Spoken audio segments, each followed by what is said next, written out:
lo que me está motivando en esta noche el Señor a hablarle es que la iglesia es un movimiento del reino de Dios para transformación de las naciones. La iglesia es más que un movimiento, indiscutiblemente. Es una familia, es el templo del Señor, son discípulos, pero la iglesia está con Dios, desarrollando, participando en un movimiento transformador. Cuando hablo de movimiento, quiero dejar algunas cosas claras. Primero, un movimiento tiene una visión definida. Una visión definida. Tiene una meta definida. La meta definida del reino de Dios es que Dios sea rey sobre todo y todos, y esto lo consigue a través de la proclamación del evangelio, y que las personas crean a esa proclamación y se arrepientan y se reconcilien con el reino. Entonces esa es la visión del reino de Dios. La historia va en dirección a que Dios sea rey sobre todo y sobre todos, y Él sea el todo en todos.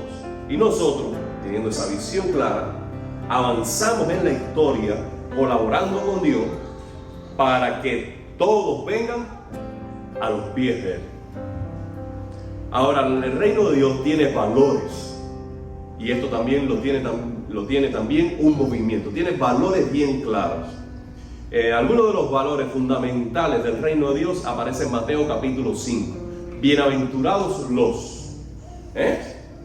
los humildes, los mansos, los que tienen hambre y sed de justicia, los que son perseguidos. Bienaventurados los pacificadores, bienaventurados. Esos son los valores del reino de Dios, lo que se persigue en el reino de Dios.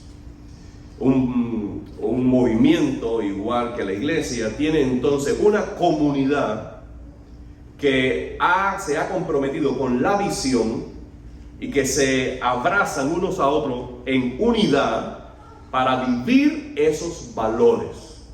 ¿Me explico? Tienen la visión hacia dónde se están dirigiendo, tienen valores, pero nos unimos como comunidad para vivir en comunidad estos valores del reino. Ahora, al vivir así, entonces nos convertimos en un movimiento catalizador de transformación en el mundo. Por eso, por ejemplo, Jesús dijo a sus discípulos: el reino de Dios es como una mujer que tiene 3 medidas de harina. ¿Y qué hace? Coge una pizquita de levadura y la pone en la masa hasta que toda la masa es leudada. Ese es el reino de Dios. El mundo es la masa de harina, la iglesia es esa pizquita, ese catalizador, ese movilizador, ese factor que concreta los principios, propósitos y valores del reino de Dios en la sociedad. Lo pone allí en la sociedad. Es un remanente pequeño, pero ejerce influencia transformadora en las comunidades. Entonces, dice Jesús también, el reino de los cielos es como una semilla de mostaza, que comienza bien pequeño, pero luego crece y es la más grande de las hortalizas. Y ustedes ven cómo entonces el reino de Dios, cuando se manifiesta ya triunfante sobre la cultura, triunfante sobre los sistemas sociales, ejerce poder e influencia, trayendo una renovación en todo el vivir de naciones. Comienza pequeño, unos 12, unos 120, unos 30, pero tiene visión, tiene valores, tiene comunidad y vive junto a esos valores, y entonces comienza la vida a salvarse, las familias a transformarse, y el Señor añadiendo a la comunidad del reino lo que Él está salvando. Y de esta manera, una iglesia aquí, una iglesia allá, otra iglesia allá, otra iglesia allá, estamos fomentando, estamos transformando nuestra cultura mientras el reino de Dios viene al corazón de cada persona. Entonces, es importante para nosotros hoy que nosotros rescatemos esa visión de en qué negocio estamos. ¿Cuál es nuestro negocio como iglesia? Es este. La iglesia es un movimiento del reino de Dios para transformar a las naciones. Esa es la iglesia.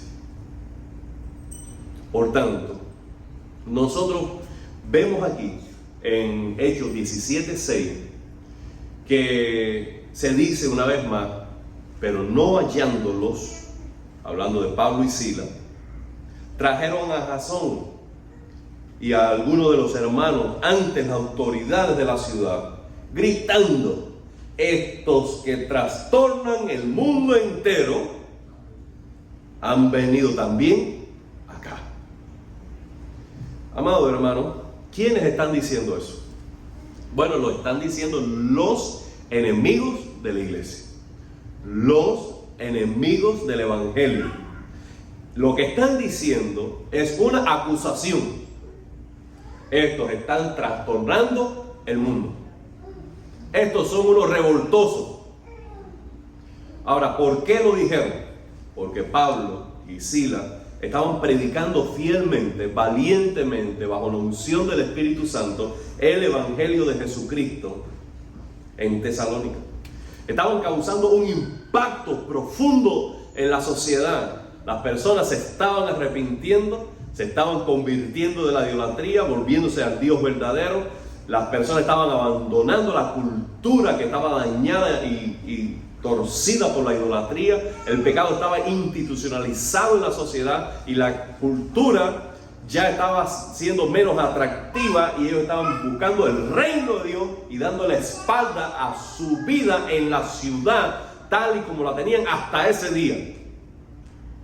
Quienes entonces tienen autoridad en la ciudad están viendo que están perdiendo influencia, adeptos, números de personas que están bajo su influencia y administración, y por celos entonces mandan a capturar a Pablo y a Silas, pero no lo hallan, por la gracia del Señor.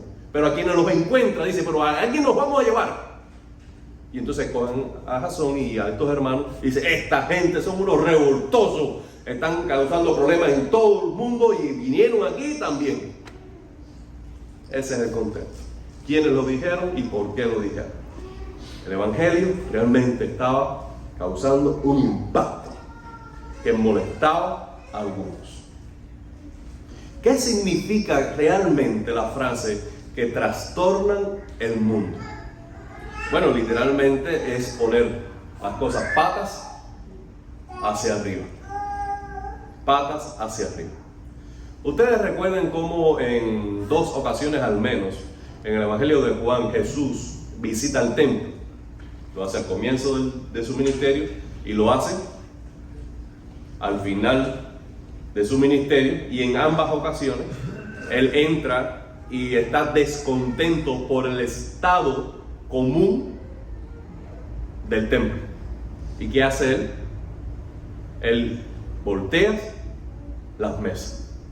Pone las mesas con las patas hacia arriba. Jesús era para su cultura un revoltoso, un trastornador del status quo de la sociedad. Pero lo que pasa es esto: es que las mesas de este mundo están mal puestas a la vista del orden de Dios. Y lo que la sociedad bajo el dominio del pecado llama patas para arriba es poner las patas en su lugar. Tú no has visto a esa mujer laboriosa en casa que se levanta un día y te dice: ¿a esta qué le dio?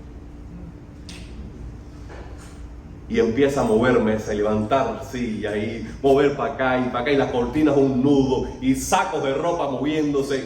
Tú dices: ¿y esto aquí? Esto, mira qué clase de reguero. No es un reguero, está metiendo en caja la casa. Pero tú, ¿cómo lo ves? Esto es un reguero. Esto es un reguero. Esto es un caos aquí, déjame coger la calle. Pero no, lo que está poniendo en orden la casa. Bueno, eso es lo que está pasando. Jesús lo hizo. Los discípulos de Jesús lo hicieron. Por tanto, se espera que nosotros también lo hagamos. La única forma en que no tenemos ese criterio, ese testimonio de lo que no abrazan el Evangelio, es que nuestro impacto no está siendo lo suficientemente profundo en nuestras comunidades. Pero si nosotros hacemos lo que debemos hacer, realmente recibiremos este testimonio de nuestra sociedad. Estos andan por el mundo trastornando todo. Llegaron a esta plaza, llegaron a este mercado, llegaron a este shopping center, llegaron a esta esquina. Aquí se me mudó uno. Porque la comunidad del reino de Dios trae una vida del reino que no puede contenerse. Y cuando da su luz, a algunos alumbra y a otros molesta. Pero es luz, la misma luz del Evangelio. Ahora, mi pregunta cuando yo veo eso es cómo la iglesia llegó a hacer ese impacto en su comunidad. Y aunque podemos dar muchas respuestas, yo les voy a dar algunas.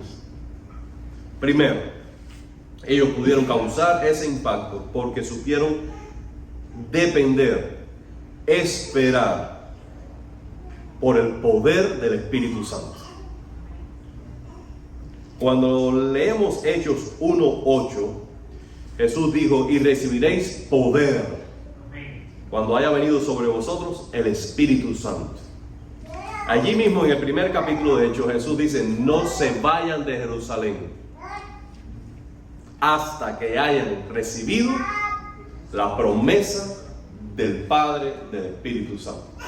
Cuando llegamos al capítulo 2, en el capítulo 2, ellos están unidos haciendo obedientemente lo que Jesús les pidió. No salgan, no prediquen, no sirvan, no hagan nada hasta que tengan la garantía del poder del cielo para lo que van a hacer de allí en adelante.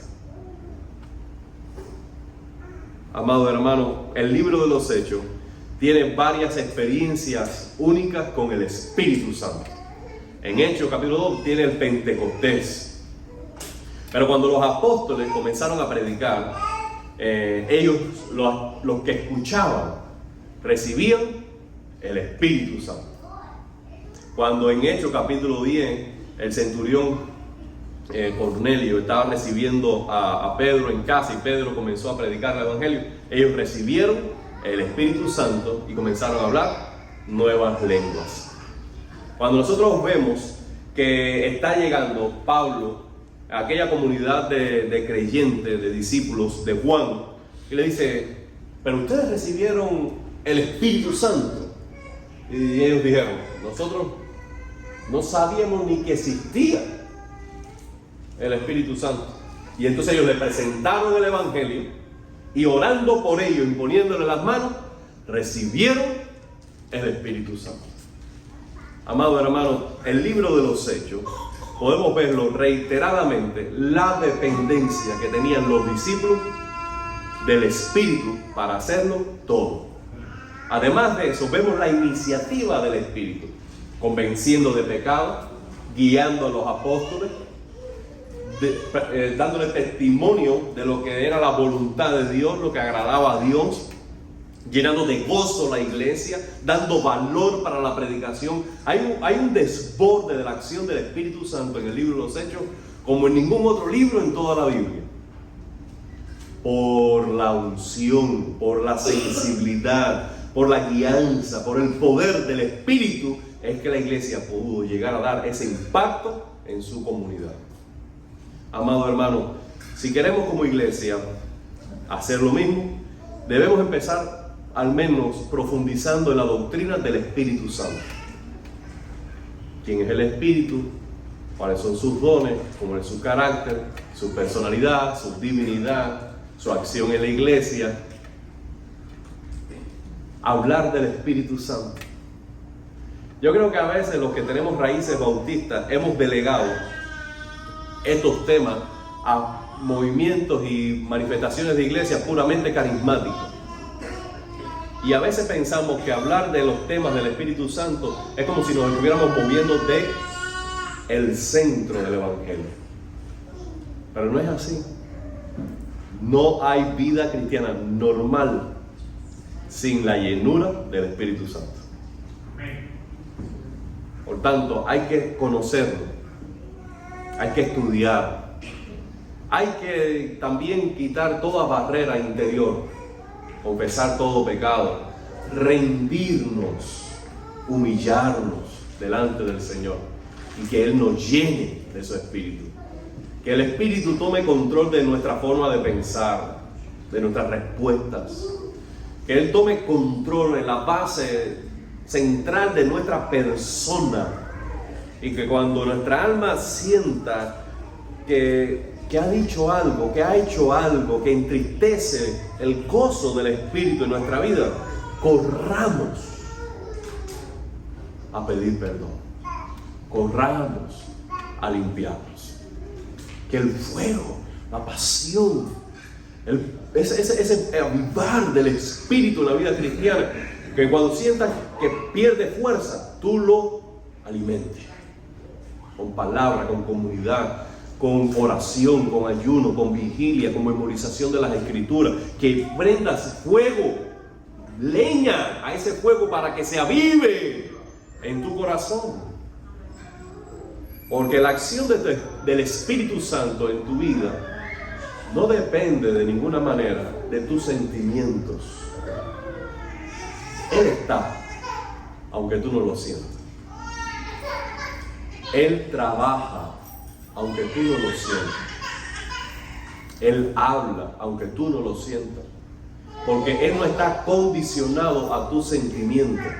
Él es Dios morando en ti.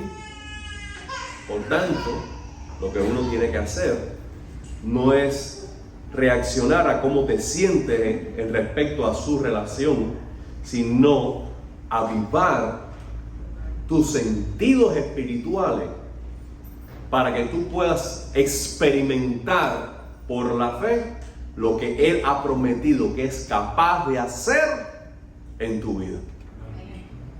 ¿Tiene sentido lo que estoy diciendo? Él está. Él hará lo que dice que vino a hacer. Él recordará todas las cosas que Jesús hizo. Él nos ayudará a orar como debemos orar. Él nos ayudará a dar fruto. Él nos dará poder para la misión. Él nos va a guiar en los momentos que lo necesitemos. Él va a hacer lo que vino a hacer en nuestra vida.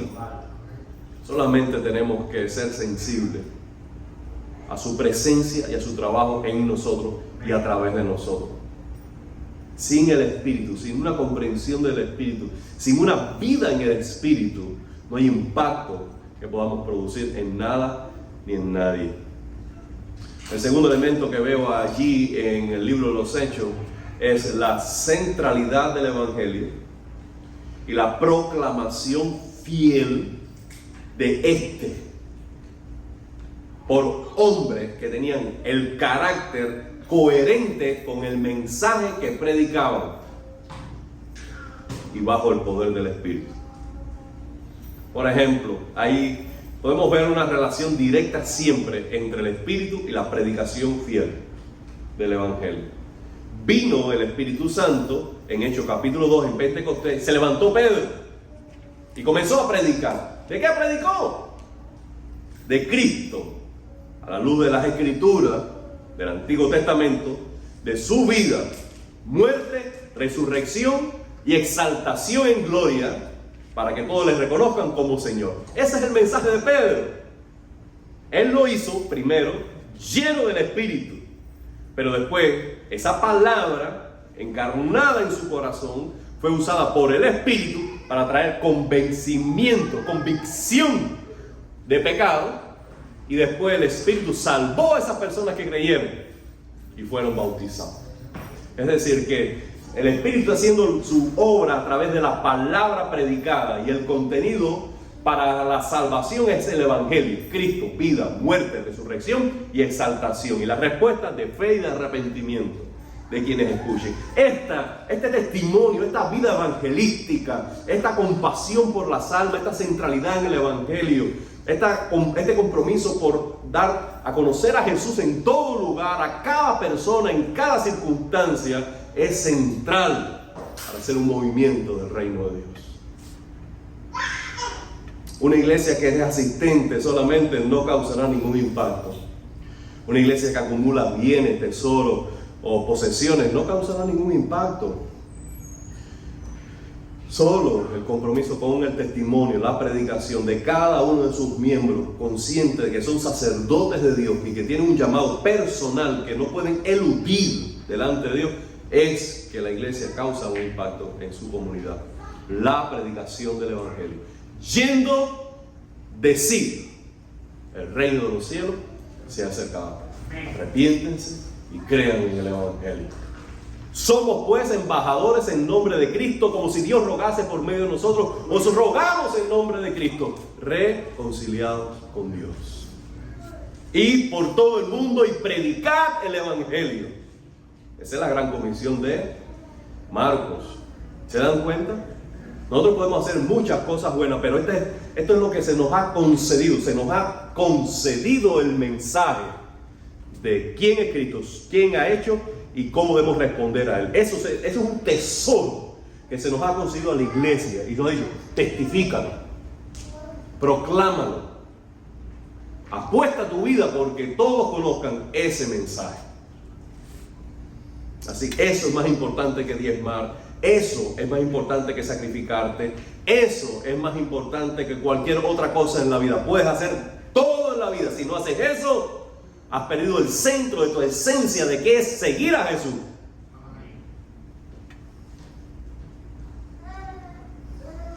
Tres, hay una comunidad radical de compañerismo, de amor bíblico. Amado hermano, como respuesta venida del Espíritu Santo, predicación del Evangelio, nace en una comunidad nueva y diferente, muy radical en las relaciones los unos con los otros.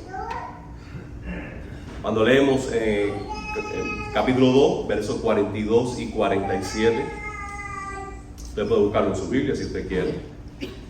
Hechos 4, del 32 al 35. Hay algunas características que yo puedo mencionar. Ellos estaban unidos. Ellos estaban unidos en todo lugar, en casa y en el templo. Ellos cuando se reunían comían juntos con alegría. Es decir, que pasaban un buen tiempo porque les gustaba estar juntos. Disfrutaban la presencia los unos de los otros.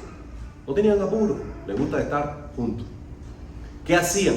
Ellos oraban sin cesar a Dios. Además de eso, permanecían en la enseñanza de los apóstoles y servían a los pobres, y como resultado tenían el favor de las personas que lo veían vivir juntos en amor.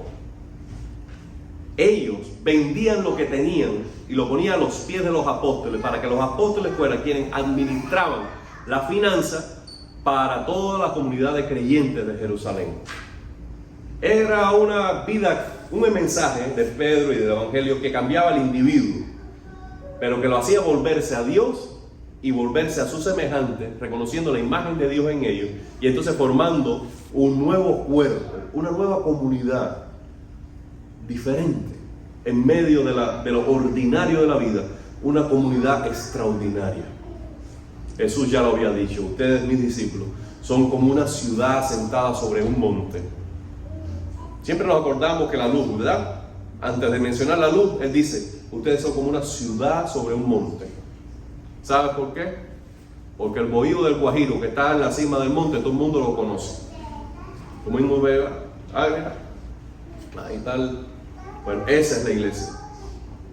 Una casa en medio de una loma, que eso no es manera de esconderse atrás de una mata de plátano. ¿Entiendes? Es visible el testimonio. Una ciudad asentada sobre un monte, una casa ahí, sobre un monte.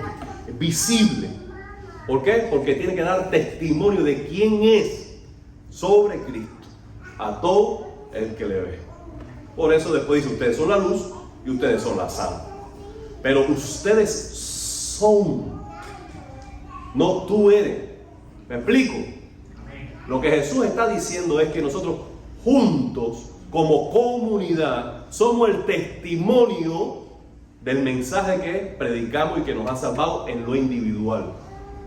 No va a haber testimonio, no va a haber crédito añadido a nuestra predicación sin que nuestras relaciones como comunidad estén coherentes con el mensaje que proclamamos. No es suficiente que el mensaje salve al individuo. El mensaje tiene que crear una comunidad del reino diferente. Eso tiene un sentido tremendo en el mensaje de Jesús. Esto no es poca cosa. Este es el pollo del arroz con pollo de por qué la iglesia puede impactar el mundo. La iglesia puede impactar al mundo porque es fruto del Espíritu, porque predica el mensaje fiel, pero en respuesta a ese mensaje nace una comunidad radical y diferente. De tal manera que la gente dice, yo te escucho, pero yo veo el resultado de ese mensaje en cómo ellos se tratan entre sí, cómo se sirven entre sí, cómo viven los unos con los otros. Eso tiene que ser verdad, porque esta gente no son de este mundo. ¿Qué hace un negrito de Noruega abrazando a un blanquito americano de ojos azules? No, está raro. El amor de Dios. ¿Qué hace un blanquito de estos radical dando la bienvenida a un emigrante ilegal? Esto está raro. El amor de Dios. ¿Tiene sentido? Porque nosotros nos regimos por otros valores, por otros. Nuestras reglas de juego son otras. Son otras. Son otras. Por tanto, somos una comunidad que entonces empieza a salir a flote y se hace visible. La gente dice, oye, hay que escuchar a esa gente. Porque yo nunca he tenido gente a mi alrededor que me quieran tanto. Y cuando gente se acerca y experimentan ese amor, esa atención, esa compasión, ese cuidado, tú dices, ay, me gusta, óyeme, yo encontré mi lugar. Aquí yo quiero pertenecer. Amén. Entonces, cuarto lugar, hay una dependencia absoluta, y esto es lo último que voy a decir por hoy. Dependencia absoluta de la oración. Mira, la oración no es que ocurrió. La oración era algo que se perseguía en todo lugar, en todo momento, y cualquier cosa era una excusa para reunirse y orar. Mira, se oró en el capítulo 1, cuando se iba a buscar un sustituto de Judas. ¿Se acuerdan? Se oró en el mismo capítulo 1 diciendo que estaban en el aposento alto y perseveraban en oración y que aún las mujeres estaban con él. Eso no es poca cosa, porque ustedes saben que en el templo las mujeres no convivían con los hombres, y ahora la vida de esta comunidad transformada coge los marginales de género, que en este caso son las mujeres, y la incorporan a la comunidad, y juntos hombres y mujeres están en el lugar santo orando al Padre. Están orando a Dios. Cuando vino el Espíritu Santo dice que estaban unánimes y en oración. En el capítulo 3 van al templo y van en la hora de la oración. Y en el capítulo 4 esa comunidad dice que perseveraban en oración, en el partimiento del pan y las oraciones. En el capítulo 5 ellos oraban. Capítulo 6 oraban, y los apóstoles estaban diciendo, nosotros nos dedicaremos a la oración y a la palabra, y ustedes oren y busquen hombres que puedan ministrar como santos. Y así, amado hermano, orando, Esteban en el capítulo 7 entregó su espíritu a Dios, oraba por su gente, decía, Padre, perdónalos porque no saben lo que hacen. Y así cada capítulo del libro de los Hechos se escribe de rodillas, con manos suplicantes al cielo, diciendo, Padre, interven, venga tu reino. De tal manera que esta iglesia crea el impacto porque tiene una dependencia absoluta de Dios en oración. Vamos a dejarlo allí por ahora. Amado hermano, nosotros queremos ser esa iglesia. Amén. Yo creo que el Señor por su gracia nos ha ido creciendo en ser esa iglesia. Ya en alguna medida ya somos esa iglesia. en alguna medida, pero queremos más. Ahora, pero yo quiero que a lo largo de este mensaje y de la próxima vez que yo siga este tema, ustedes recuerden esto, que no fue esencial para que ellos hicieran eso. Aquí no se está hablando de una banda contemporánea de música, aquí no se está hablando de un presupuesto millonario, aquí no se está hablando de un templo, aquí no se está hablando de figuras claves y populares y atrayentes, de que no es esencial para que eso ocurra. Para que entonces nosotros nos demos cuenta que a veces estamos persiguiendo lo que no es de Dios. Seguridades, estabilidades y atractivos que nosotros vemos beneficios en tenerlo, pero cuando ponemos en ellos la esperanza puede ser un tropiezo para lo que el Señor sí quiere hacer a través de su iglesia. Así que consideremos esto, revisemos nuestro corazón y demos importancia a lo que Dios da importancia. Y descansemos en el Señor, que cuando tenemos lo que es esencial, allí hay bendición, allí hay poder, allí hay salvación y allí hay esperanza. Amén. Padre, te damos gracias porque eres bueno. Te damos gracias por esta noche que hemos morado ante ti, rodeado de ti, en oración, en tu palabra y en compañerismo. Queremos más de ti.